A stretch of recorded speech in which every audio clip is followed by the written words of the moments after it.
The National Union of Metal Workers came into being after years of discussions between different metal unions in South Africa. The South African Council of the International Metal Workers Federation was one of the forums in which these discussions took place.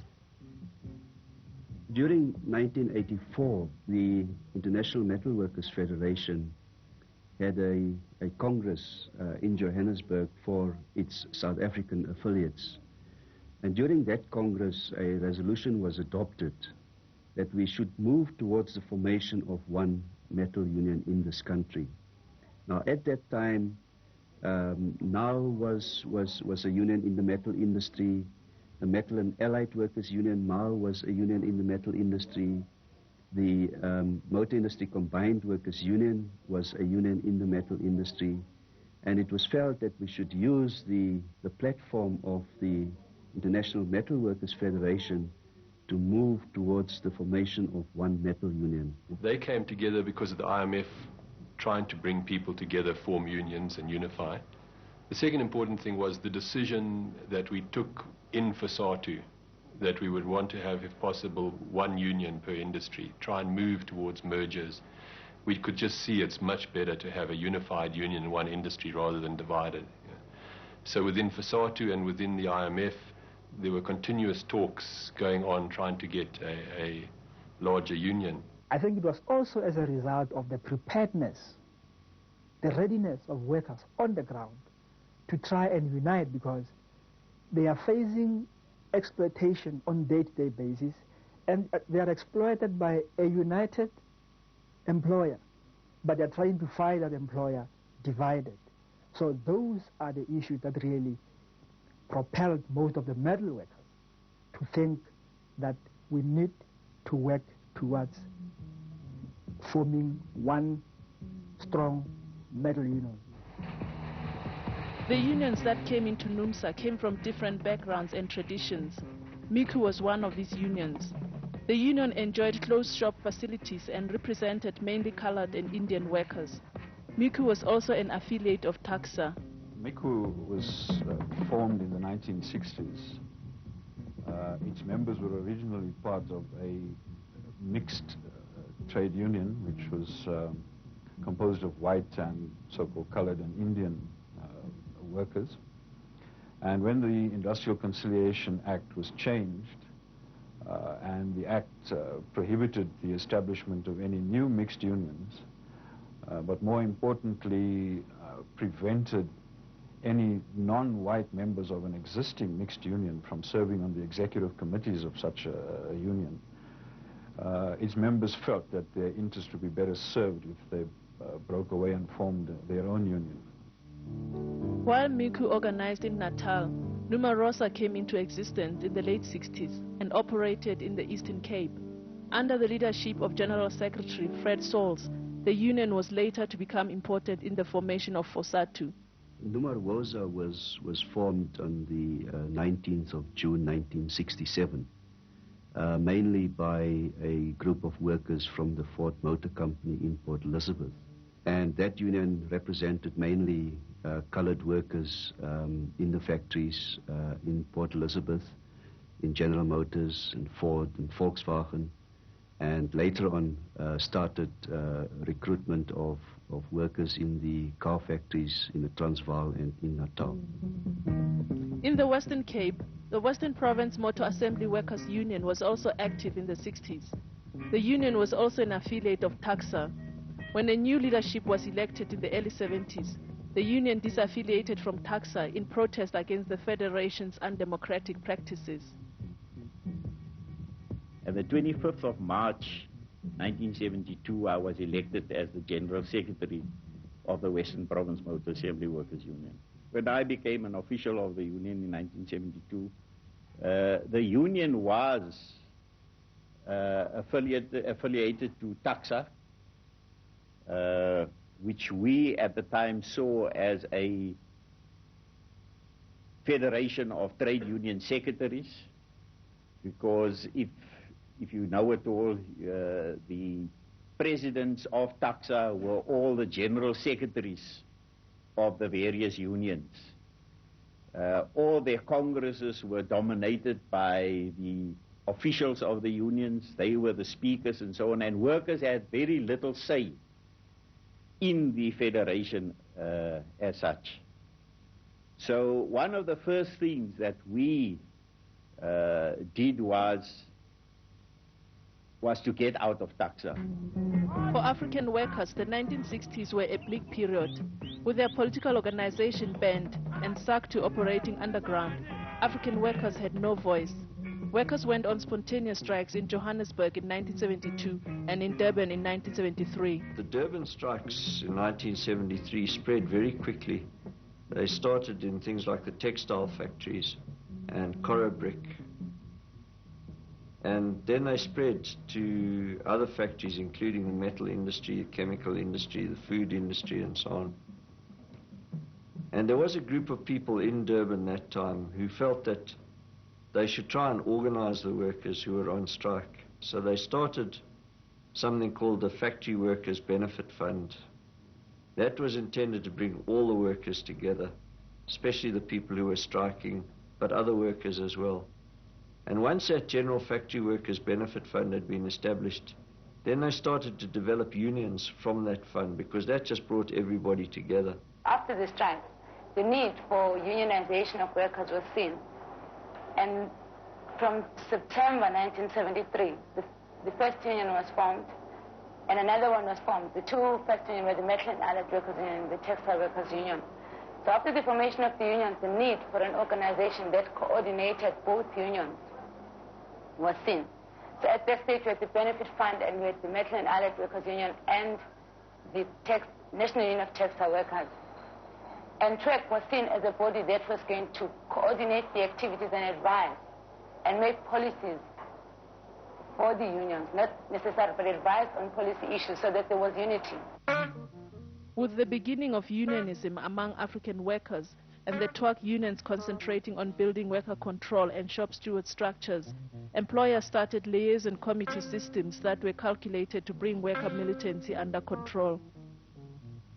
Of course, at that time, there was liaison committees which were used by the management to, of course, to make us stand, in order to demand our rights as workers. I used to observe how these people serviced workers, and I would see that these very people, when the boer just comes and looks at his shoe, he would give the boer his buttocks for the boer to kick. And I thought that these people are not people to represent others. I despised the liaison committee. They used to take bribes for jobs, and when I saw all these, I concluded that the liaison committees has no power to make bosses respect us.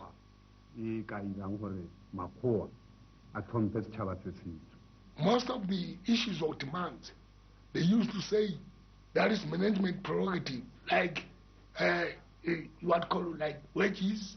They said they cannot discuss wages with the committee, the liaison committee. While militancy among workers grew, the emerging trade unions had to operate under difficult and hostile conditions. Union members were victimized, and access to union members in factories was not easy. If the foreman didn't like you, he could fire you on the spot. He didn't have to have a reason. He didn't like your shirt, he could fire you. That was it. And people were often assaulted in the factories, and there was sexual molestation. There was no maternity leave.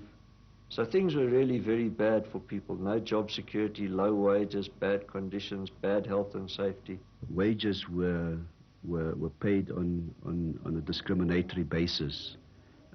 If you were a black worker, you received the lowest wage. If you were a colored worker, you received a little bit more. If you were a white worker, you received the best wages in the industry.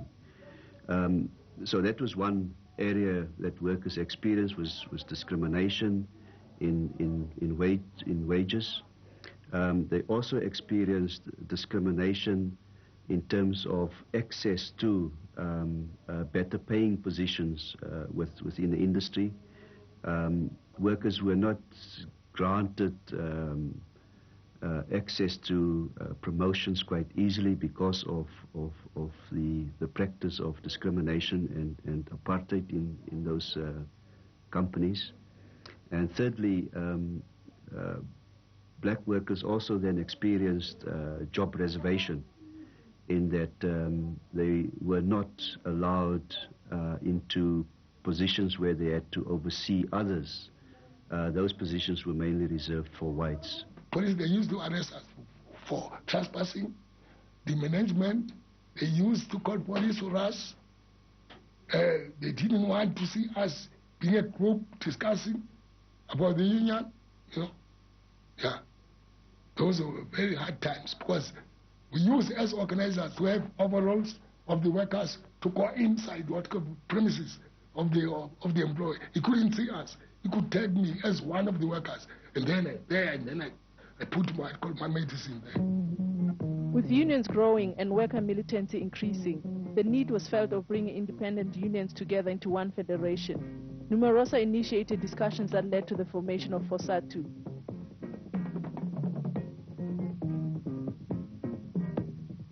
During the course of 1976 and 1977, NUMSA then started discussions with other like-minded unions, independent unions in South Africa, with the view of forming a federation of those independent unions.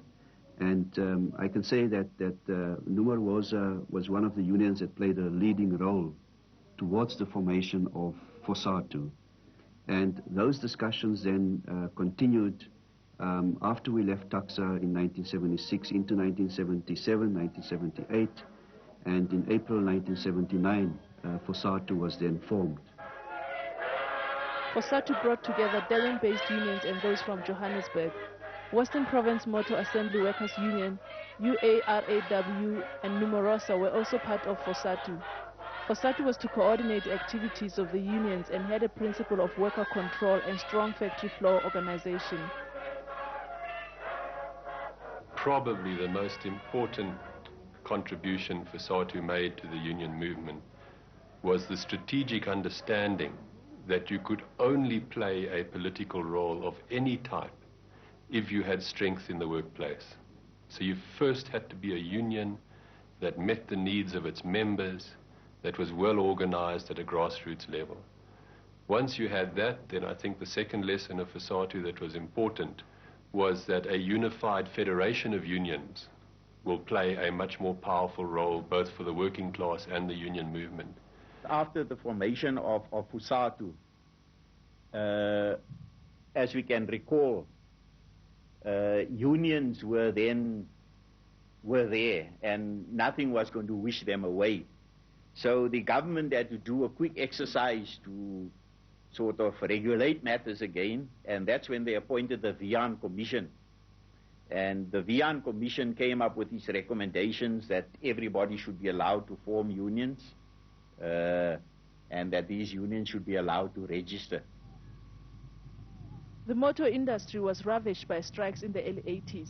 With different unions coming together into NAAWU in 1980, militancy in this industry increased. After many rounds of negotiations, the union was not happy about the wage offer that was made and the offer that the employers made in terms of the improvements to conditions of employment. And that then resulted in all three automobile companies in the Eastern Cape, which was Volkswagen, Ford and General Motors, coming out on strike for the first time together, and that involved 22,000 workers at that point in time. Strikes were not confined to the motor industry during this period. Workers under MAWU went on strike in many factories throughout the country. 1980, 1981, we actually made quite a lot of advances because the economy was still booming at that time. There was a lot of overtime, a lot of workers in the industry. And because management were not sure how to deal with us, we were able to take the gap.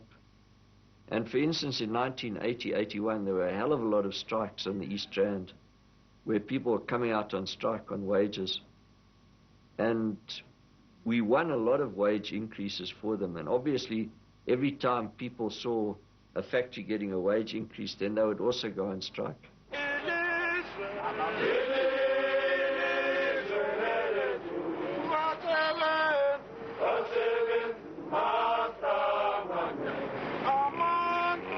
With unions firmly placed and membership for unions growing, MAWU took a strategic decision to join the Industrial Council in 1983.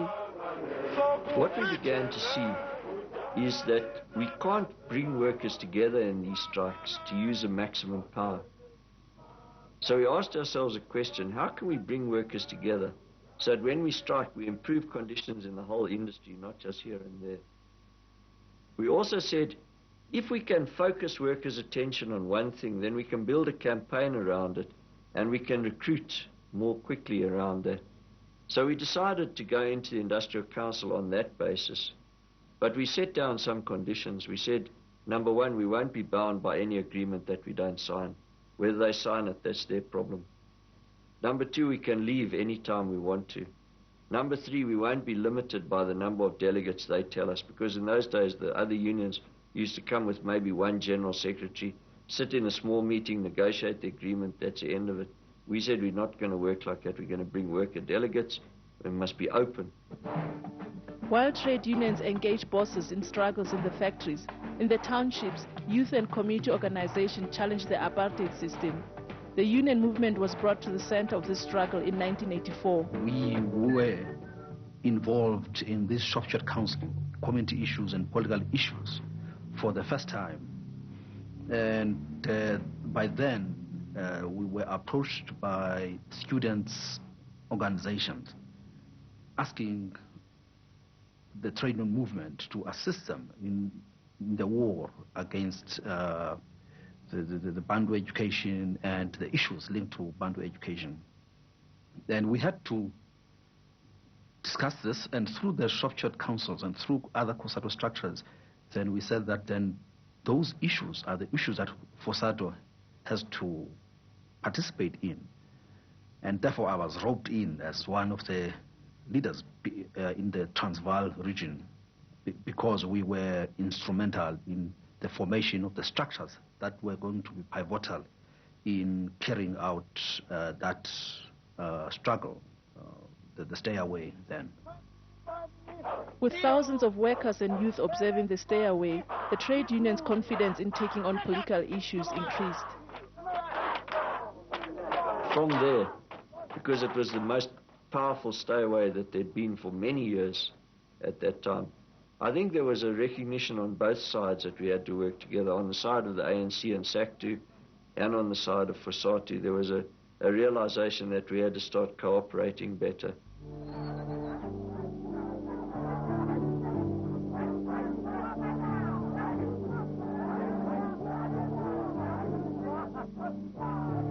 Township struggles intensified in 1985, with most state structures in the township collapsing. The state responded by declaring a state of emergency and detaining hundreds of community and trade union leaders. At that stage, there was a very real prospect of a general insurrection. If there had been more organized forces in the liberation movement and elsewhere, I think maybe that would have happened. But the state clearly had to attempt to crush that, and that's what they did.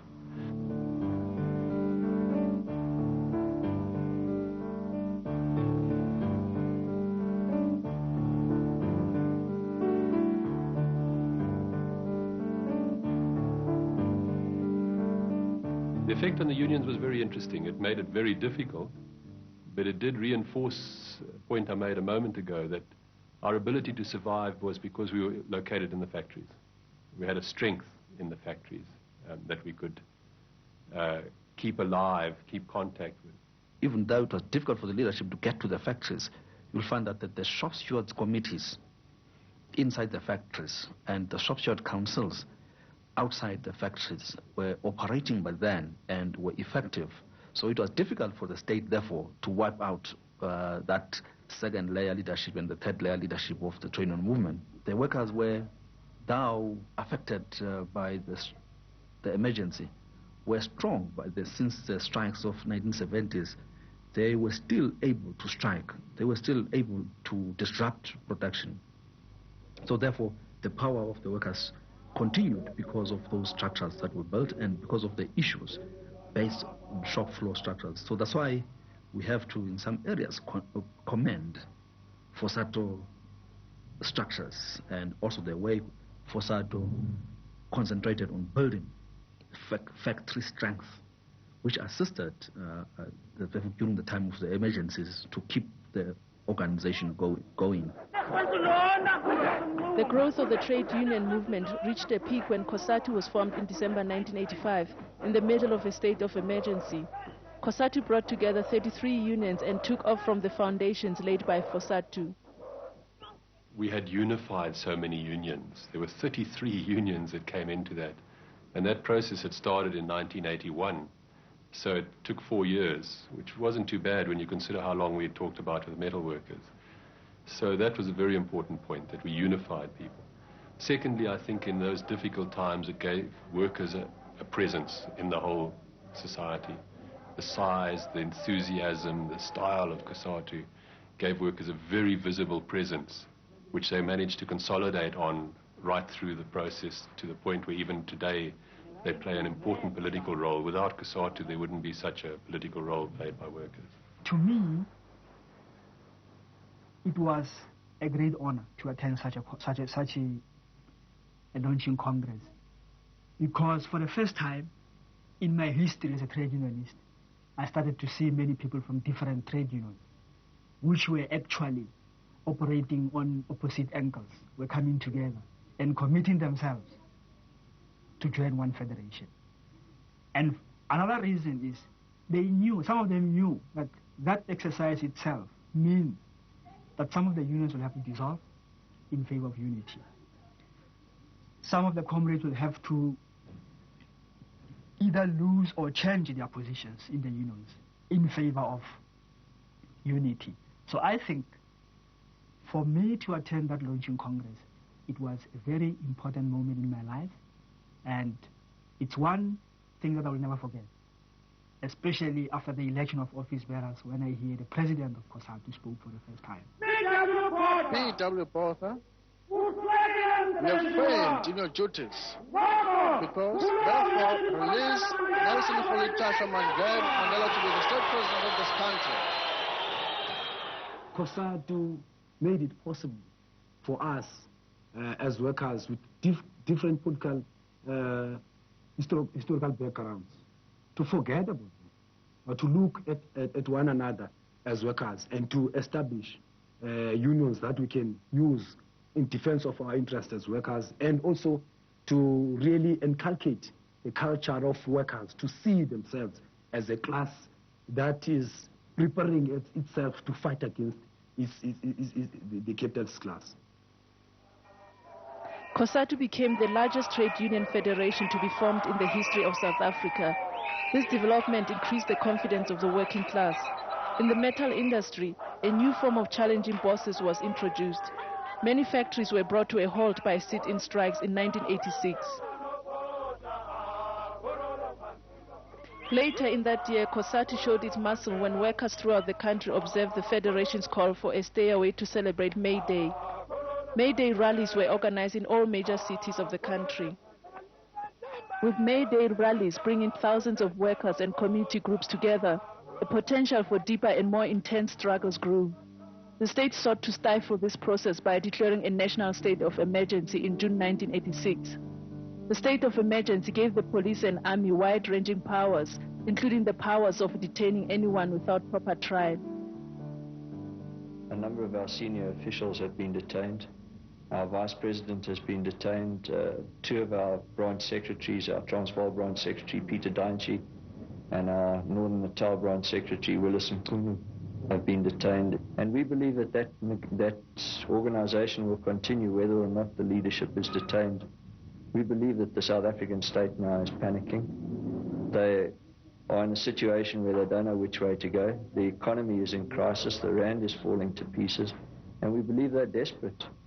But it won't kill the trade unions. The trade unions are too firmly based in the factories now, the structures are too strong, and they don't depend on leadership anymore.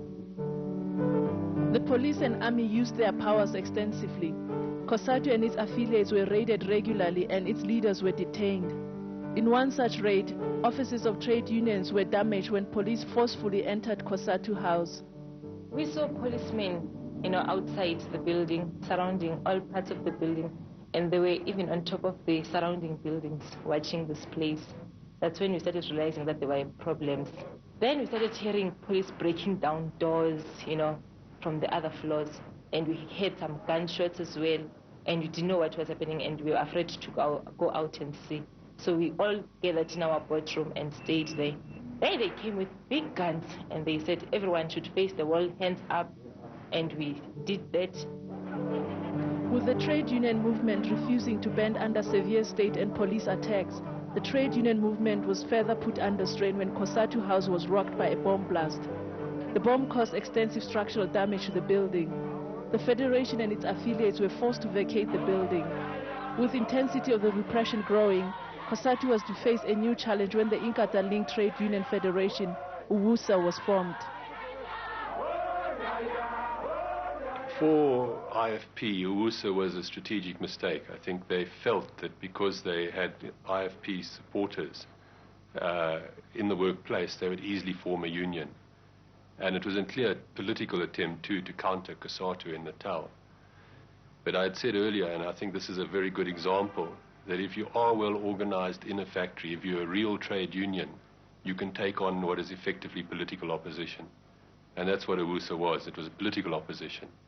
And it's never managed to get a serious foothold amongst workers in Natal or anywhere. It has caused problems from time to time. It has been a difficulty. But despite all the funding, despite the documented police support for UWUSA in that period, it couldn't deliver to workers. UWUSA's challenge to the progressive trade union movement reached its peak in Natal when Inkatha opposed a stay-away in support of some coal workers. A number of leading striking workers were killed in this conflict.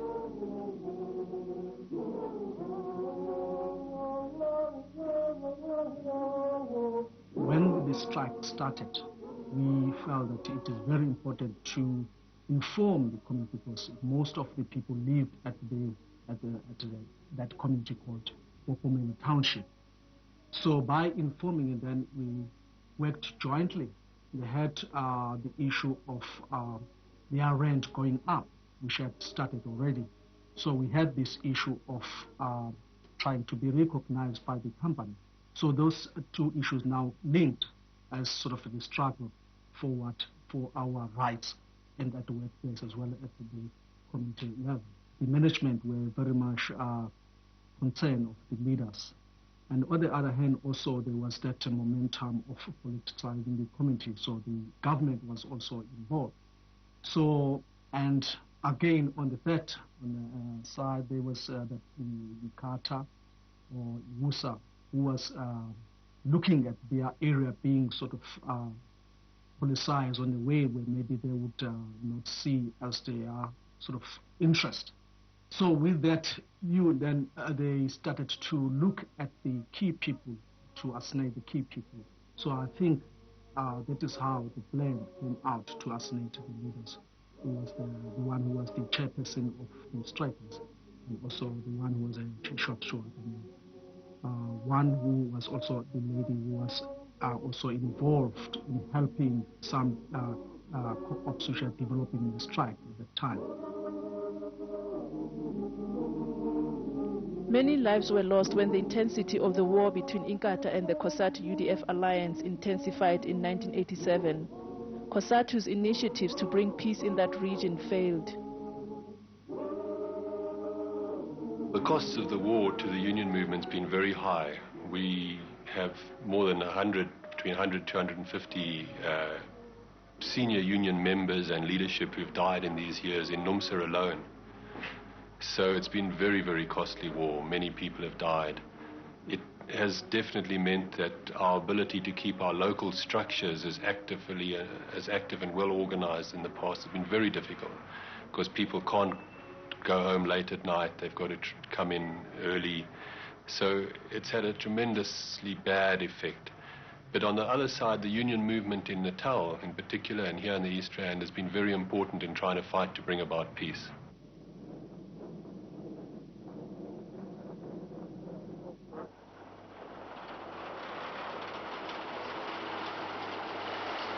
Despite this war and other repressive measures, metal workers' unions were engaged in discussions around the merger. The different unions had to work hard to overcome inter-union hostilities.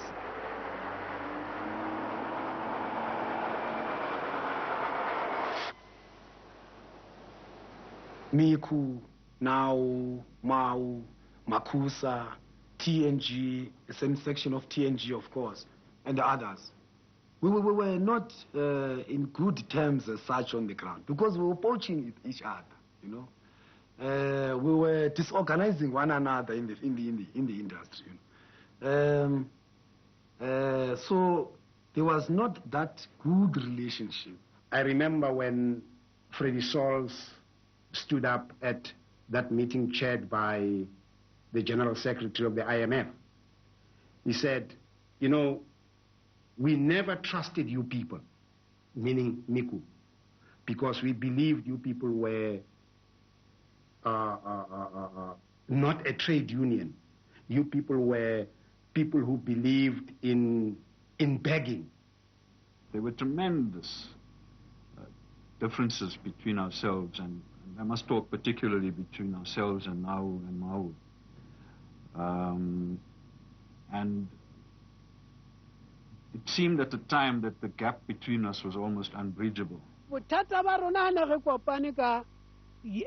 we met in our executive committees, we had a problem with other unions. Some unions were scared of losing their names. They were scared of losing their organizers. They feared that their secretaries and presidents would lose their jobs. But we stated that all we wanted was for workers to unite. We were not worried about names. We were not worried about positions. The important thing was for workers to unite.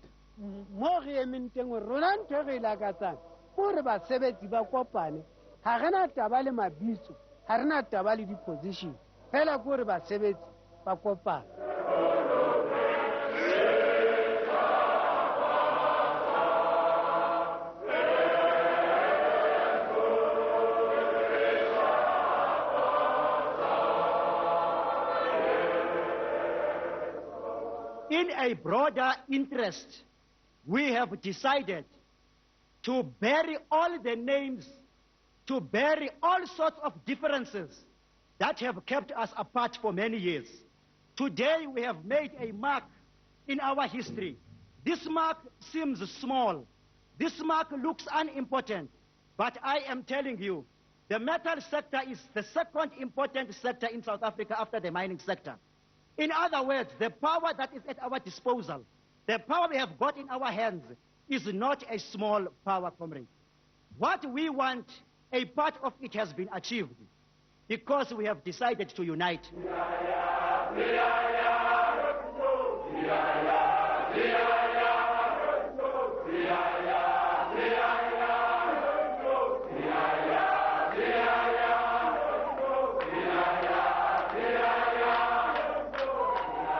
Workers were eager, and workers were already prepared to see the launching of the new union.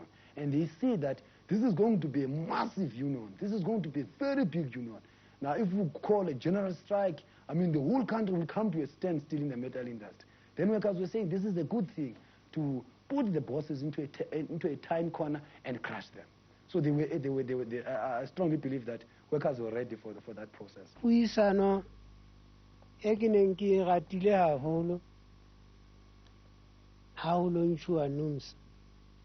The debate I liked most when we launched NUMSA was when we started talking about the Freedom Charter.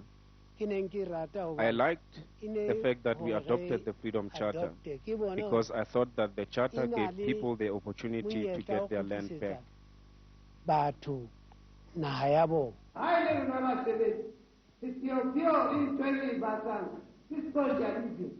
What we workers want is socialism. The Freedom Charter does talk about these things, but not deeply. So if we are allowed to discuss the Freedom Charter and amend it, then it is okay. The Freedom Charter is enjoying mass support today. For us to say we are not supporting it, supporting the Freedom Charter, says that we the metal workers say that what the majority of people are screaming for, we are not in support of. We define our adoption of the Freedom Charter, that we are using the Freedom Charter as a document that contains the minimum demands of the working class. That in itself shows that in that Congress, we identify ourselves as workers and also as the most important component of the working class by saying that the Freedom Charter contains the minimum demands of the working class, not the maximum demands of the working class.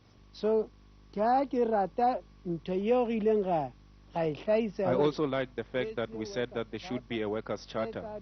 Through the workers' charter, workers' interests would not be forgotten, and workers would be placed in a position where they would have a say in the running of the country's economy.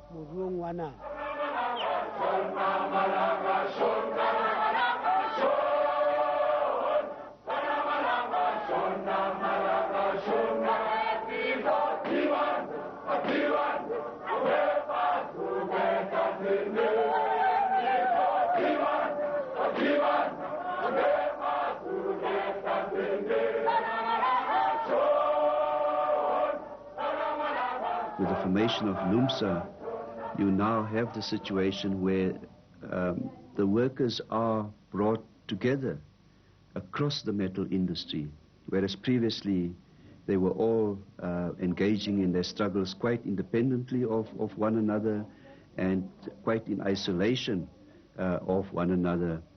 And in cases it could have been counterproductive, where workers in the automobile industry struggled in one way, it could have been counterproductive to the struggle of workers in the component industry was in another union. So those experiences were then overcome as a result of the formation of one union. We have developed a muscle that will be capable of engaging the bosses on a daily basis.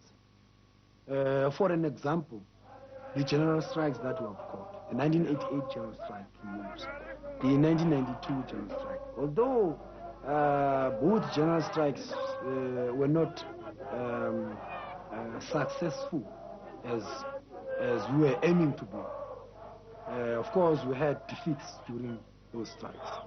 The 1988 one was declared illegal. Though the strike was declared illegal, progress was made in that all IMF-affiliated unions participated. We are considering, and certainly there is a lot of discussion in the strike committee at the moment, of considering actually extending the strike as such. Apart from supporting the strike, the IMF forged international metal worker solidarity. This was evident when the Federation was at the forefront of the international campaign for the release of jailed NUMSA General Secretary, Moses Mayekiso, and all other political detainees.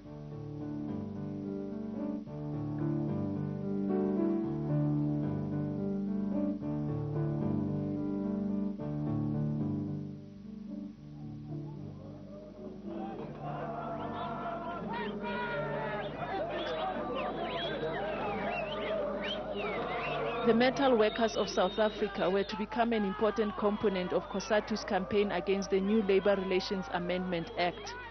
The act sought to restrict the activities of trade unions and to weaken them. We have committed ourselves in the short term to a demonstration of our opposition to the Labour Bill. But we've also committed ourselves to a longer term program of action that will demonstrate our opposition. And that program of action is what will unfold if the Labour Bill is not withdrawn. Cosatu called for a 3-day stay away in protest against the new bill. Workers throughout the country responded by staying at home.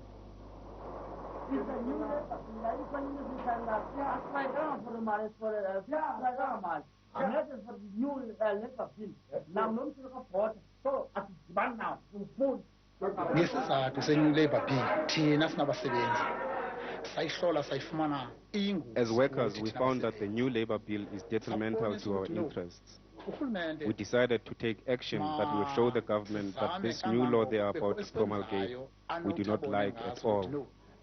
We discussed this, and as workers decided that we will stay at home for 3 days.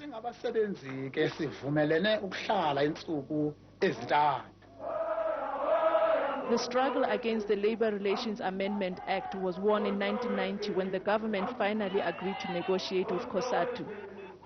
Meanwhile, earlier in 1989, NUMSA met for its second National Congress. There are two most important issues. There's the political resolution, which the union want to spell out. What do we think is the answer to our political situation? Because in NUMSA, you find people from different backgrounds, people with different political beliefs. And I think there will be a lot of debates, but there will be constructive debates.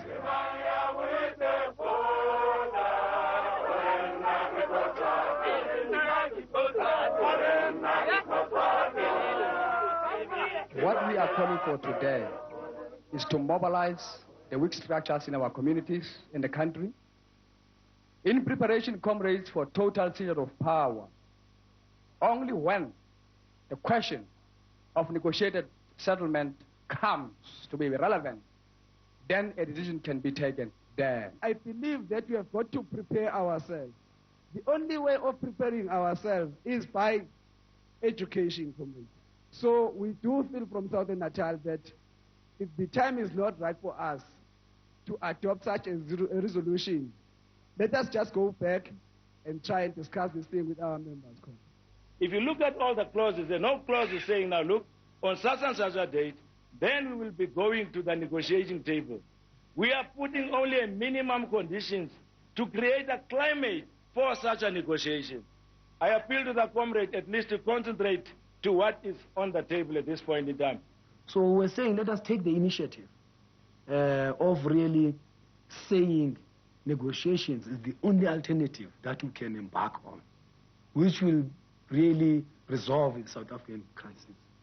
If you look on the era of 1989, when we were embarking on the mass marches all over the country, demanding the release of political prisoners and the unbanning of the banned organization, and to allow the exile to come in. Those areas that I've quoted were in the resolving part of our resolution as NUMSA, which we adopted in 1989. A resolution that was also adopted by the Federation Cosatu. Faced with an unprecedented campaign of defiance, the government tested the waters by first releasing the Rivonia trial list.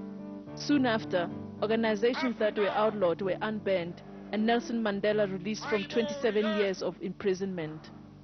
We're very happy first time. We're very happy that the organizations are unbanned. But a number and a lot of people relaxed because they thought Comrade Mandela is now released, things will be easier. That happened to be the opposite.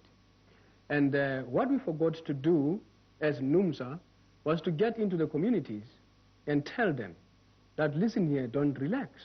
Because of the unbannings and the release of political prisoners, and also the participation of the democratic movement, in particular the African National Congress, as we are having an alliance with in the process of negotiation.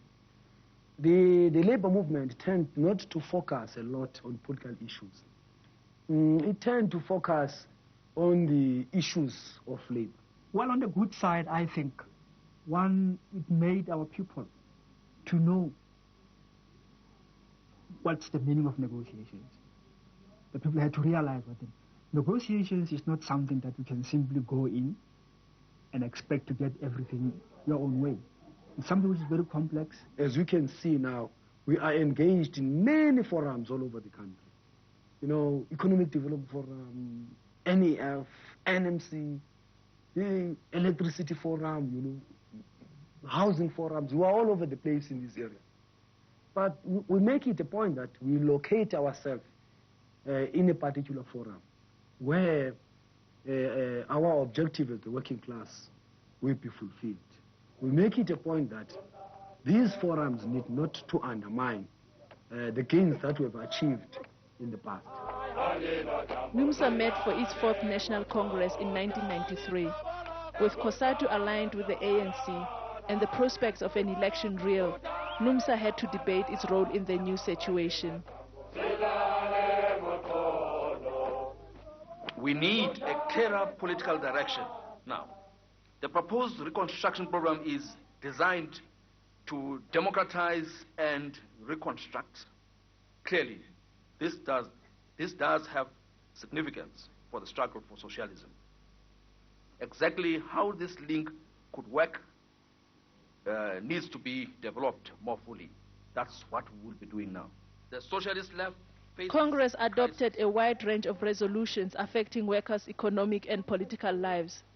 Among others, NUMSA resolved that Cosatu must unify the working class and that this could mean the formation of a working class party. NUMSA also adopted resolutions on nationalization, globalization and reconstruction, empowering workers, international worker solidarity, and on political democracy.